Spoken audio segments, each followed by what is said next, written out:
There's this one food that you need to be aware of that has the potential to completely nullify any help from the top three nutrients in supporting your immune system. I'm talking about vitamin D help, I'm talking about vitamin C help, and zinc help.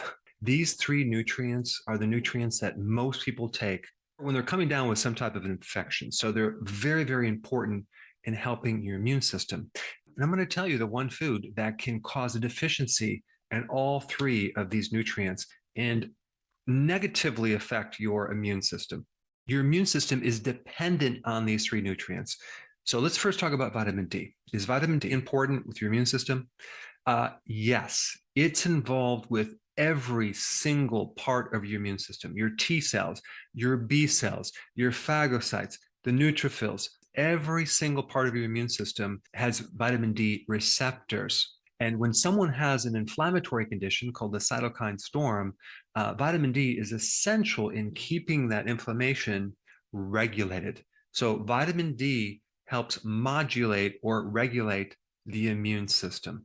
Vitamin D also minimizes the collateral damage from pathogens, especially viruses. So without vitamin D, you have a much longer infection and you have a lot of other complications. All right, the next one is vitamin C, right?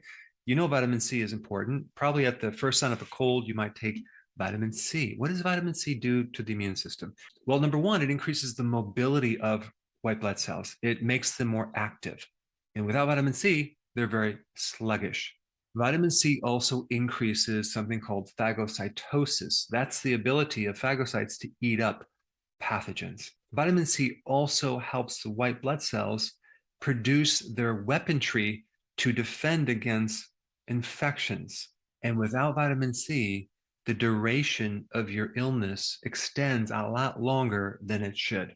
Even if you took the amount of vitamin C in your blood and compared it to the vitamin C in the white blood cell, the vitamin C in the white blood cell is 100 times more than in the blood. Why?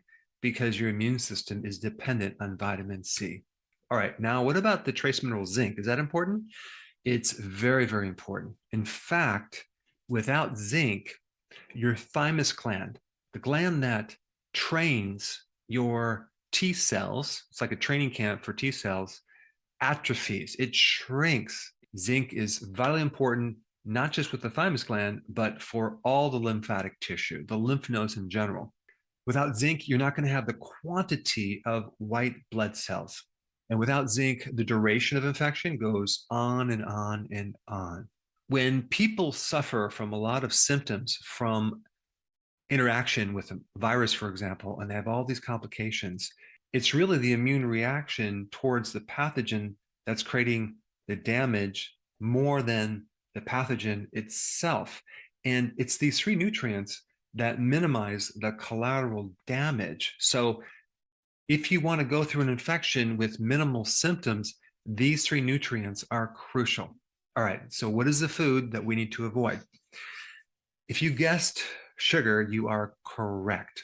Now let's just take first vitamin C. The chemistry of vitamin C is very, very similar to sugar, okay? If you're consuming sugar and vitamin C at the same time, the body will always take on the sugar before vitamin C, leaving you high and dry or deficient of vitamin C.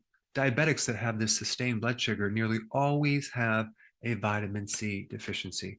And when you're deficient in vitamin C, another symptom you might get is bleeding gums, fatigue, collagen problems, but mainly it's going to be a weakened immune system. All right, what about vitamin D? Well, when you're consuming sugar, the absorption of vitamin D goes way down. Sugar also impairs the activation of vitamin D. So if you go from inactive vitamin D to active vitamin D, you need help from your kidney. But sugar gets in the way of that. Sugar interferes with that activation of vitamin D. And the third thing that sugar does to vitamin D is it stops the synthesis or production of vitamin D. You can't really produce vitamin D if there's too much sugar in the body. This is why diabetics are nearly always low in vitamin D. And if you consume a lot of sugar, that turns into liver fat, and that also can inhibit the activation and absorption of vitamin D from another angle. All right, now let's talk about zinc. Sugar causes excessive amount of zinc to be excreted from your kidneys, and that's called hyperzincuria, too much zinc in the urine. That comes from too much sugar. Sugar also impairs the absorption of zinc. So this is another reason why people that are diabetics are nearly always deficient in zinc. Zinc is also really important in supporting the beta cell in the pancreas, the cell that makes insulin that then regulates blood sugars. And that goes the same with vitamin D as well. Vitamin D is very, very important in protecting you against developing diabetes. So not only does sugar deplete vitamin D, but low vitamin D can activate or increase your risk of getting diabetes. Now, when I'm talking about sugar, I'm not just talking about sugar. I'm talking about other things that turn into sugar pretty quickly, like refined carbohydrates. Refined carbohydrates, like in grains, are also loaded with phytates, which then can also block zinc. So as you can see, when you're doing too many carbs, too many sugars, your immune system is going to greatly suffer. All right, so where do you get vitamin C? The best source is sauerkraut. Okay, sauerkraut per cup. If you get a really good blend of sauerkraut that's maybe from the health food store or the farmer's market, or you make it yourself, per cup, it's about 700 milligrams. Now, the RDA is only 70. So we're getting 700, 10 times more than the RDA. So that's why you want to have sauerkraut to get your vitamin C, or you can get it from bell peppers and you can get it from leafy greens. All right, vitamin D, difficult to get it from foods. You want to get it from the sun. If it's wintertime, then take it as a supplement. But like I said before, vitamin D and zinc are really, really important if you're a diabetic or you're trying to repair the damage from being a diabetic. And as far as zinc goes, zinc is high in red meat. It's also high in shellfish and seafood.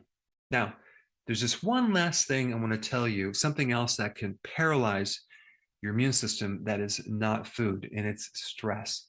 Cortisol from stress paralyzes your immune system. So the two worst things for your immune system is stress and sugar. On that note, I want to show you a video how you can make your own vitamin D supplements. Check it out. I put it right here.